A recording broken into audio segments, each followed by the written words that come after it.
ನಿಮಗೆ ಕೆಮ್ಮಲು ಮತ್ತು ನೆಗಡಿ ಇದ್ದರೆ ಈ ಥರ ಕಷಾಯನ ನೀವು ಮರೆಯದೇ ಮಾಡ್ಕೊಳ್ಳಿ. ಒಂದು ಕುಟಾಣಿಗೆ ಜೀರಿಗೆ, ಮೆಣಸು, ಶುಂಠಿ, ಬೆಳ್ಳುಳ್ಳಿ ಮತ್ತು ಈರುಳ್ಳಿನ ಹಾಕ್ಕೊಂಡು ಚೆನ್ನಾಗಿ ಕುಟ್ಕೋಬೇಕಾಗುತ್ತೆ. ಸ್ವಲ್ಪ ಕುಟ್ಟಿದ್ಮೇಲೆ ಇದಕ್ಕೆ ಲವಂಗನ ಒಂದು 4-5 ಲವಂಗ ಸೇರಿಸಿ ಅದನ್ನು ಮತ್ತೆ ಕುಟ್ಕೋಬೇಕಾಗುತ್ತೆ. ಇದನ್ನು ಕುಟ್ಕೊಂಡು ಒಂದು ಬೌಲ್ಗೆ ಒಂದು ನೀರಿಗೆ ಹಾಕ್ಕೊಂಡು ಚೆನ್ನಾಗಿ ಕುದಿಸಬೇಕಾಗುತ್ತೆ. ಇದರಿಂದ ಕಟ್ಟಿರೋ ಕಫ ಎಲ್ಲ ಹೋಗುತ್ತೆ. ಚಿಕ್ಕ ಮಕ್ಳಿಗೂ ಕೂಡ ಇದನ್ನು ಕುಡಿಸ್ಬೋದು. ಇದಕ್ಕೆ ಒಂದು ಅರ್ಧ ಲೋಟ, ಚಿಕ್ಕ ಲೋಟದಲ್ಲಿ ಒಂದು ಅರ್ಧ ಲೋಟ ಹಾಲನ್ನ ಸೇರಿಸ್ತಾ ಇದ್ದೀನಿ. ಖಾರ ಆಗುತ್ತೆ ಅನ್ನೋರು ಸ್ವಲ್ಪ ಬೆಲ್ಲನ ಸೇರಿಸ್ಕೊಳ್ಳಿ. ನನ್ನ ಮಗಳು ಕೊಡೋದ್ರಿಂದ ನಾನು ಸ್ವಲ್ಪ ಬೆಲ್ಲನ ಹಾಕಿದ್ದೀನಿ. ಇದನ್ನು ಚೆನ್ನಾಗಿ ಬಾಯ್ಲ್ ಮಾಡ್ಕೋಬೇಕು. ಇದು ಚೆನ್ನಾಗಿ ಕುದ್ದು ಅದೆಲ್ಲ ಬಿಡಬೇಕು. ಒಂದು 2-3 ನಿಮಿಷ ಚೆನ್ನಾಗಿ ಬೇಯಿಸಿದ್ರೆ ಸಾಕಾಗುತ್ತೆ.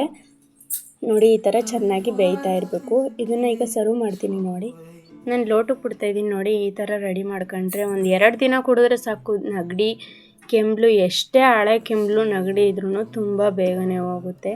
ಇದಕ್ಕೆ ತುಳಸಿ ಎಲೆ ಹಾಕ್ಕೊಂಡ್ರೂ ತುಂಬ ಚೆನ್ನಾಗಿರುತ್ತೆ ಟೇಸ್ಟು.